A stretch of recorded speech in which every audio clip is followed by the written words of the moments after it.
We're a wealthy nation again. And we're a nation that can be secure. We're a nation that can start paying down our debt. And with tariffs, we're the wealthiest nation ever in the history of the world.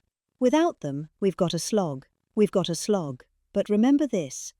Other nations, including China, Japan, European nations, they used tariffs against us for many years. That's why we owe $37 trillion. That's why. But they used tariffs very successfully against us, and we had presidents that never fought it. But now you have a president that does fight it. So, I just want to welcome you to the incredible Rose Garden. It's just an incredible place. It was done. We did it. Brought it back to health. It was in very bad shape, actually, and we brought it back to health. First Lady Melania did a fantastic job on it. The surrounds and everything. It's all brand new wiring. You know, underneath there is a lot of wire, a lot of things.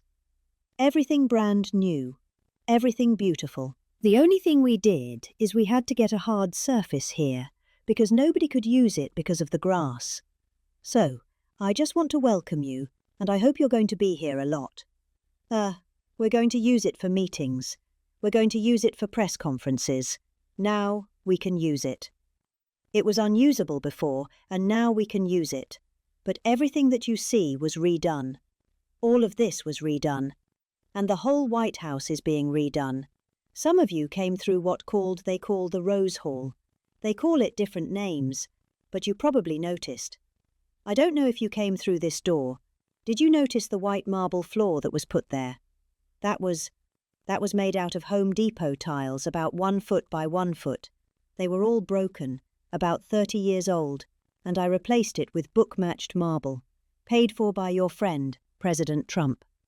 It's amazing how people like it when you say you paid for it. When I say I paid for it, they say, "Oh, I love it." But they did a beautiful job. They're great, great talents. They're very talented marble people I have, and they replaced it with beautiful, Paraditio marble and statuary marble, and it's really, really beautiful. I want to thank the outstanding leadership team, and you really do have that majority leader, John Toon, who's been my friend. He really, really has done an amazing job. Thank you, John. Thank you. Done an amazing job. I didn't get to know John as well in the first term, and I've gotten to know him very well over the last 9 months, John, and you're doing a fantastic job. Thank you very much. Really great. Majority Whip John Barrasso, who's outstanding man. Thank you, John. Thank you. Great guy too. Conference Chair Tom Cotton. He loves that military. He loves the military. Policy Committee Chair Shelley Moore Capo. Shelley, thank you very much. Shelley. Vice Chair James Langford. Very good, James. Thank you. And you know, we have everybody but one person here. You know, everybody showed up. I said I figured you'd have I'd say 40 would have been a good number, right? We have everybody. We're just missing one person. You'll never guess who that is. Let me give you. He automatically votes no on everything. He thinks it's good politics. It's really not good politics. He's an automatic no, but I don't know. Look, if he wanted to come, I'd probably let him come, right? I'd let him come, and begrudgingly, but would let him come. A National Republican Senatorial Committee Chair, a unbelievable guy, Tim Scott. You know Tim, I shouldn't say it because it's so, I don't know if it's good or bad, but Tim ran, and he was very effective and very good. But he was on the debate stage and everything else.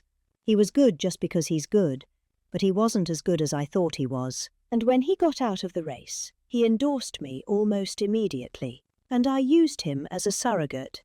And I wasn't sure if I should because, you know, sometimes I want a total lunatic to get up and fight for me. And Tim is a really good person. So I wasn't sure, and I put him on the stage and he ripped the heart out of everybody. He was so brutal. He was so unbelievable.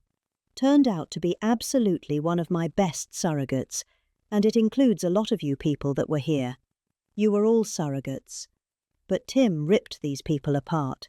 And after watching 2 or 3 times, then I wanted him all the time. Right, Susie? I said, I want Tim Scott, get up there. But he was so good, and I said to him, Tim, when you fought for yourself, you were much different. When you fought for me, you were a tiger. You were like unstoppable. You really was. You all saw that. What's the difference? He said, I've never liked selling myself, and I love selling somebody that I really do believe in. I really believe in you. And I just felt that way. And it was so nice the way he expressed it. And I want to tell you, you are a champion. You are a winner. And congratulations. Thank you very much.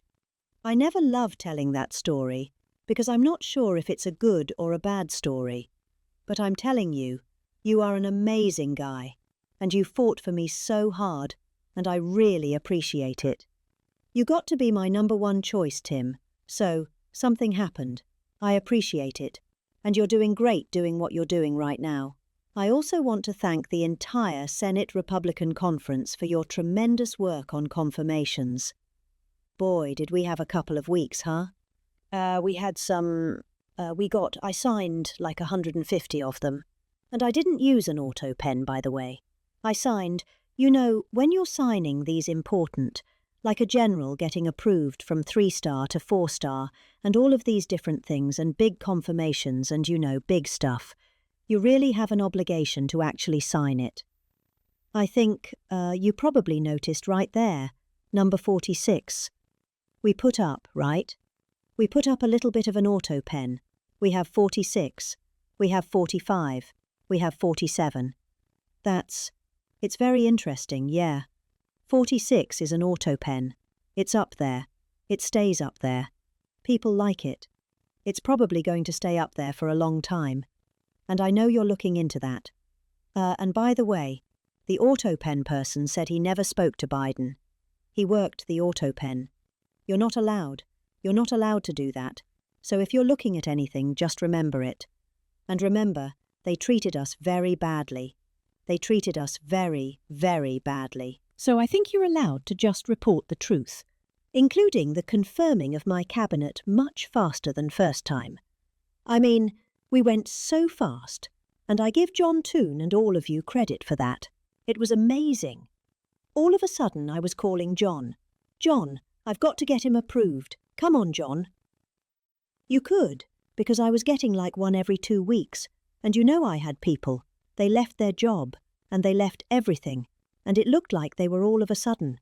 It was like an avalanche. They walked in, James and James, my double James I call them. They walk in, and they had like so many of them.